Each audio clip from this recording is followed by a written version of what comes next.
pendidikan dan masyarakat yang berubah. Pendidikan memainkan peranan yang penting dalam masyarakat yang berubah. Dengan berlakunya perubahan dari segi pendidikan, masyarakat juga berubah dari segi gaya hidup, amalan dan cara pemikiran untuk nilai-nilai, norma dan pegangan dari segi sosial, ekonomi dan juga perbezaan budaya.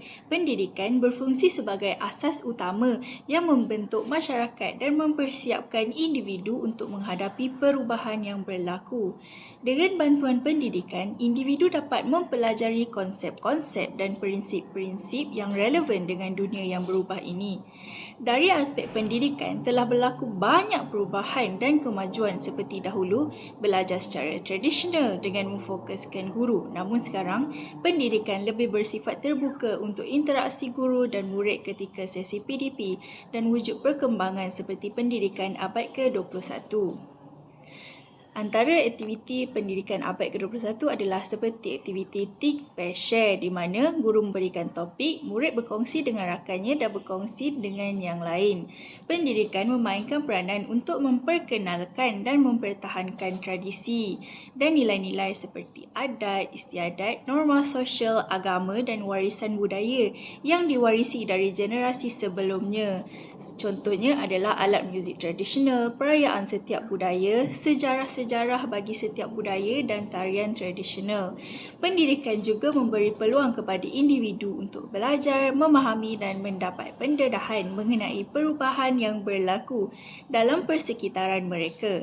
Melalui pendidikan, mereka mungkin mendapat pengetahuan tentang trend-trend dan dinamik perubahan sosial, ekonomi dan teknologi iaitu daripada penggunaan ICT di dalam kelas.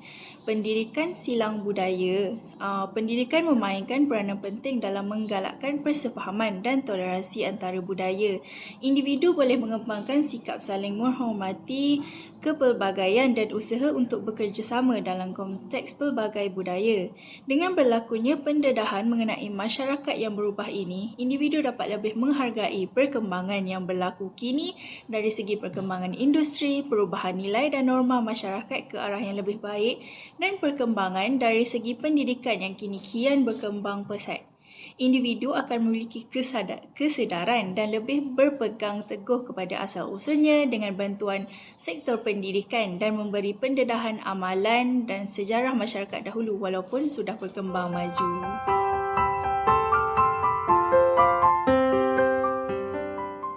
Seterusnya adalah masyarakat, kebudayaan dan juga pendidikan. Masyarakat, kebudayaan dan pendidikan merupakan tiga perkara yang tidak dapat dipisahkan antara satu sama lain kerana di mana ada masyarakat akan wujudnya sistem pendidikan dan di dalam sistem pendidikan akan adanya pendidikan berasaskan kebudayaan.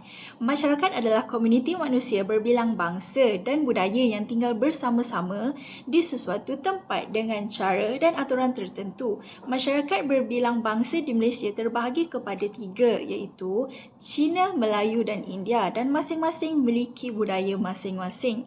Seterusnya, kebudayaan didefinisikan sebagai seluruh hasil usaha manusia yang mencakup pengetahuan, kepercayaan, kesenian, moral, hukum, adat istiadat dan kebiasaan-kebiasaan yang didapatkan oleh manusia sebagai anggota masyarakat.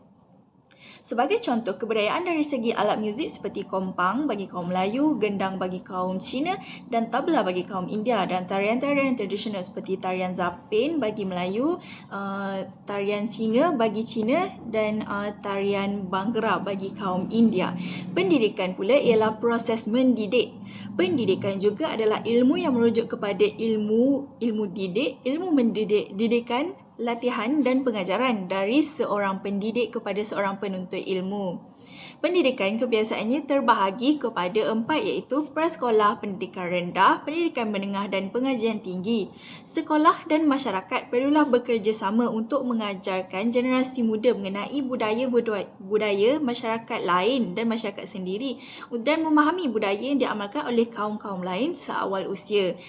Hal ini dapat membantu kita untuk mengelakkan prasangka antara kaum dan mengukuhkan semangat kebudayaan di dalam diri setiap masyarakat. Contohnya, jika kita Kita tidak akan terasa hati sekiranya sahabat dari kaum India tidak menerima pemberian makanan berasaskan daging kepada mereka kerana kita mengetahui mengenai kepercayaan dan pegangan mereka untuk tidak memakan daging sebagaimana kita sebagai Islam tidak boleh memakan khinzir.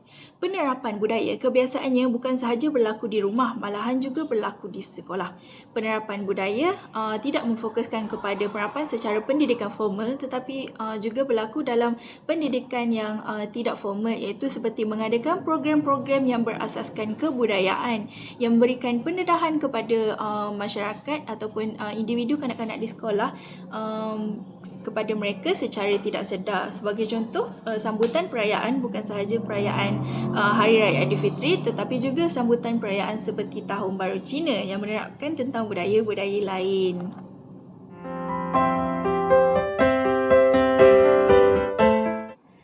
Seterusnya adalah bagi pendidikan cabaran pendidikan abad ke-21. Pendidikan abad ke-21 merupakan suatu sistem pendidikan yang diperkenalkan pada tahun 2014. Kementerian Pendidikan mendefinisikan PAK-21 ataupun pendidikan abad ke-21 sebagai proses pembelajaran yang berpusatkan murid, berteraskan elemen komunikasi, kolaboratif, pemikiran kritis, kreativiti serta aplikasi, nilai murni dan etika. Setiap pengenalan kepada perkara baharu semestinya akan ada cabarannya, di mana bagi PAK-21, cabaran yang dihadapi adalah murid memiliki kesukaran untuk mengadaptasikan diri dengan perubahan sistem kurikulum baharu.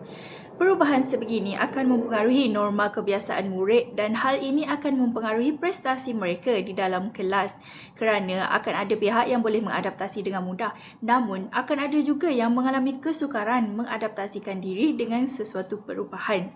Guru juga mengalami kesukaran mengadaptasikan diri apabila berlaku perubahan sistem kurikulum yang berkali-kali yang kemudiannya mempengaruhi penyampaian pengajaran mereka di dalam kelas kerana kurikulum yang tidak tetap. Pembelajaran abad ke-21 atau PAK ini juga melibatkan penggunaan teknologi digital seperti virtual maya, robotik, Internet of Things dan augmentative reality yang merupakan antara teknologi yang sesuai digunakan dalam pembelajaran selaras dengan pengenalan revolusi industri 4.0. Tetapi ini telah mengakibatkan cabaran khususnya kepada guru dalam mengaplikasikan kaedah pembelajaran ini.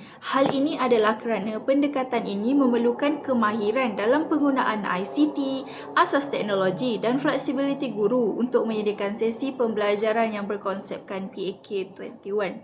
Selain itu, pemikiran dan tahap penerimaan guru pasti akan mempengaruhi kualiti sesi PDP guru tersebut.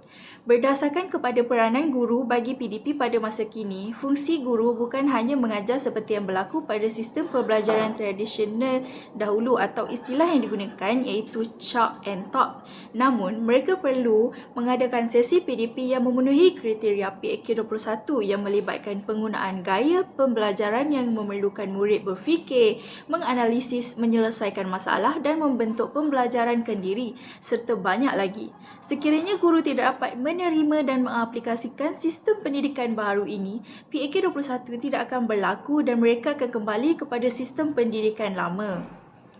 Akhir sekali, pendidikan abad ke-21 juga melibatkan penggunaan resos dan kemudahan seperti komputer, LCD dan capaian internet yang laju. Namun, antara cabarannya adalah terdapat sekolah yang tidak mempunyai kos untuk menyediakan kemudahan-kemudahan sebegitu dan kerajaan juga tidak menyalurkan sumber kewangan atau sumbangan yang mengakibatkan kegagalan untuk menjalankan sistem PAK-21 dengan sempurna. Jadi, itu adalah antara cabaran-cabaran yang dihadapi dan kerajaan hendaklah mengambil tindakan seperti mengadakan program-program mengenai bengkel, cara penggunaan ICT dan juga menyalurkan sumber-sumber yang diperlukan untuk memenuhi dan menjalankan PAK-21 dengan sempurna.